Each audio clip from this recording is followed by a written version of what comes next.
नमः शिवलिंगाय नमः। तन्मे मनः शिवसंकल्पमस्तु सर्वे भवन्तु सुखिनः। नारायण। भगवत्पाद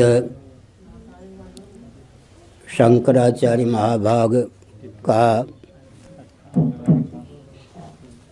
प्रादुर्भाव ईस्वी सन से 507 वर्ष पूर्व हुआ। मैं समय की सीमा में एक संकेत करता हूँ। भगवत्पाद शिवावतार आदि शंकराचार्य महाभाग के पूज्य गुरुदेव श्री गोविंद पादाचार्य महाभाग ने श्री शंकराचार्य की उपस्थिति में योग बल का आलम्बन लेकर देह त्याग किया। सुनाई पड़ता है। युधिष्ठिर संवत का अंकन प्राचीन ग्रंथों में है। भगवत्पाद शंकराचार्य महाभाग के पूज्य गुरुदेव के देहावसान के बाद 507 वर्ष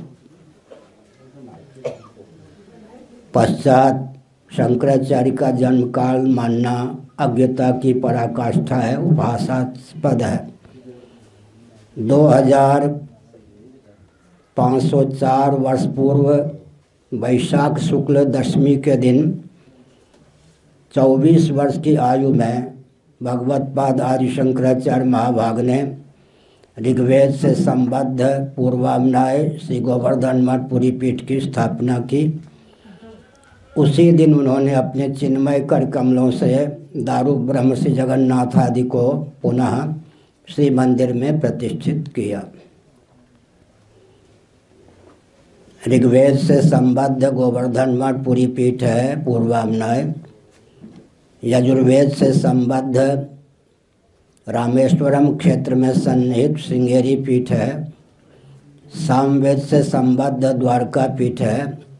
अथर्ववेद से संबद्ध बद्री क्षेत्र में सन्निहित ज्योतिर्मठ है। मैं एक संकेत करना चाहता हूँ, 4 पीठों की परंपरा विलुप्त न हो, इसलिए भगवत्पाद शंकराचार्य महाभाग ने जो 10 प्रकार के सन्यासियों को ख्यापित किया, वे सब के सब ब्राह्मण दंडी स्वामी ही थे। बृहदारण्यक उपनिषद में भगवान शंकराचार्य महाभाग ने 3 स्थलों पर एक अद्भुत तथ्य उद्भासित किया है कि जो ब्राह्मण हैं, मुखजानामयम धर्मो यद विष्णुर्लिंग धारणम, वही विधिवत दंड ग्रहण करने में समर्थ हैं।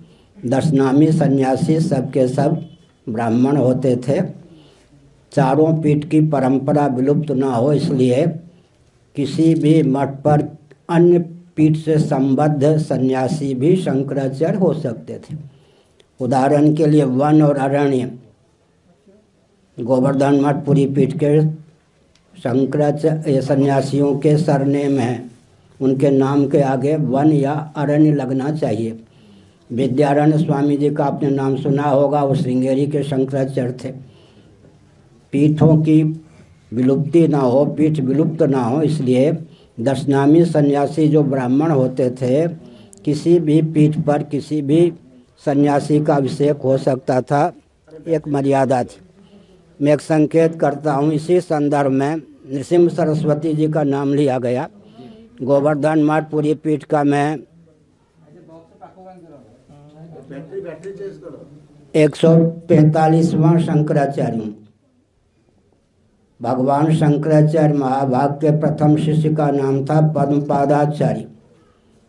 गोवर्धन मठ पुरी पीठ के वे प्रथम शंकराचार्य थे। वैशाख शुक्ल दशमी के दिन 2504 वर्ष पूर्व उनका अभिषेक अपने चिन्मय कर कमलों से भगवान शंकराचार्य ने स्वयं किया। मैं फिर कह रहा हूँ, उसी दिन दारू ब्रह्म श्री जगन्नाथ आदि को भी उन्होंने चिन्मय कर कमलों से प्रतिष्ठित किया। अब ये शंकरानंद मठ की बात है। मेरे गुरु भाई थे श्री कृष्णानंद सरस्वती जी महाभाग। उसके बाद उनके शिष्य यहाँ के महंत बने मैंने लगभग कई वर्ष पूर्व स्वामी कृष्णानंद सरस्वती जी महाभाग के देहावसान के बाद मठ में उनको बुलाया था। उनका रुख टटोला, उनका रुख नहीं समझ में आया कि वो मठ का उत्कर्ष चाहते थे या उत्कर्ष हो, तो मैंने मौन धारण करना उचित समझा। समझ गए ना, मेरी दृष्टि हथियाने की नहीं, इस मठ के उत्कर्ष की आरंभ से थी। लेकिन जो सन्यासी यहाँ पर महंत थे उनका रुख न देखने के कारण मैं मौन रहा। अब मेरी भावना उद्दीप्त हुई है कि अब महानुभावों की सहानुभूति प्राप्त हो, सहभागिता प्राप्त हो, और जो शासन तंत्र के द्वारा नियुक्त पदाधिकारी हैं उनका भी रुख हो, तो इस मठ के अस्तित्व और आदर्श का प्रकल्प तैयार किया जाए। मैं एक संकेत कर देना उचित समझता हूँ। शासन तंत्र और समृद्ध वर्ग से मैं करोड़ों किलोमीटर दूर रहता हूँ, क्योंकि मेरे जीवन का उपयोग और विनियोग शासन तंत्र और समृद्ध वर्ग न कर लें, इसलिए मैं शासन तंत्र और समृद्ध वर्ग से करोड़ों किलोमीटर दूर रहता हूँ। धन के बल पर कोई प्रकल्प चलाता नहीं। परम धन परमात्मा का आश्रय है, भगवान का आश्रय लेता हूँ, धर्म और ब्रह्म का आश्रय है। यदि आप दृष्टि उल्लासपूर्वक, सहृदयतापूर्वक ऐसा समझते हैं कि हम स्वस्थ मार्गदर्शन भगवत कृपा से इस संस्थान को दें, तो मैं उचित कदम आप महानुभावों से मिलकर उठा सकता हूँ। मैंने संकेत किया। एक बात और कह दूँ, भारत में केवल गोवर्धन मठ पूरी पीठ इस समय एंडाउमेंट एक्ट से ही नहीं, शासन तंत्र के सभी एक्ट से मुक्त है। आज गोवर्धन मठ पूरी पीठ स्वतंत्र स्टेट के रूप में ख्यापित है। अंग्रेजों के शासनकाल में जो स्थान गोवर्धन मठ पूरी पीठ को प्राप्त था, यहाँ के शासन तंत्र ने, मैं यही कहूँगा कि उदारतापूर्वक गोवर्धन मठ पूरी पीठ को स्वतंत्र स्टेट के रूप में उद्घोषित किया है, मंत्रिमंडल के माध्यम से, कैबिनेट के माध्यम से। इसका अर्थ वहाँ पर यह संकेत किया गया, सामान्य लामा और दलाई लामा जी में आकाश पाताल का अंतर होता है। सामान्य पादरी और पोप जी में आकाश पाताल का अंतर होता है। तद्वत यहाँ की असेंबली ने कहा कि सामान्य महंत और शंकराचार्य में आकाश पाताल का अंतर होता है।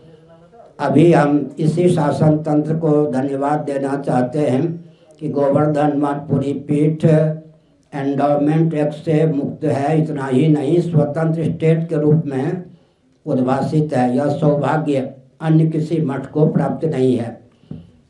जब आप आस्थापूर्वक, अपनत्वपूर्वक, विश्वासपूर्वक कदम उठाएंगे तो स्वाभाविक रूप से यह मठ भी, बुरा न मानो होली है, एंडाउमेंट एक्ट से मुक्त हो जाएगा, सरकार के अधिग्रहण से मुक्त हो ही जाएगा। हमारा स्वभाव है सद्भाव पूर्वक संवाद के माध्यम से काम करना। सद्भाव पूर्वक संवाद के माध्यम से सैद्धांतिक निष्पत्ति लेकर उसे क्रियान्वयन की प्रक्रिया, हमारा स्वभाव है। बचपन से 8 वर्ष की आयु से मैं संस्थाओं में काम करता हूँ। बहुत लंबा जीवन हो गया संस्थाओं में काम करते। फिर से सुनिए, मैं कोई कदम उठाता हूँ, सद्भाव पूर्वक संवाद के माध्यम से सैद्धांतिक निर्णय लेकर उसे क्रियान्वित करता हूँ। तो गवेषक महोदय मेरे परिचित हैं, बहुत अच्छा भाव व्यक्त किया। जो स्थिति मठ की है वो तो आपके सामने है। मैं कभी घूमा भी नहीं, एक बार केवल 27 साल पहले आया था भगवान का दर्शन करने। धीरे धीरे आप महानुभावों से संपर्क करके यहाँ के जो माननीय ट्रस्टी हैं, न्यासी हैं, उन सबको ताक पे रख के नहीं, उन सब से सद्भाव पूर्वक संवाद का मार्ग प्रशस्त करेंगे श्री ऋषिकेश ब्रह्मचारी जी, मार्गदर्शन देंगे स्वामी जी।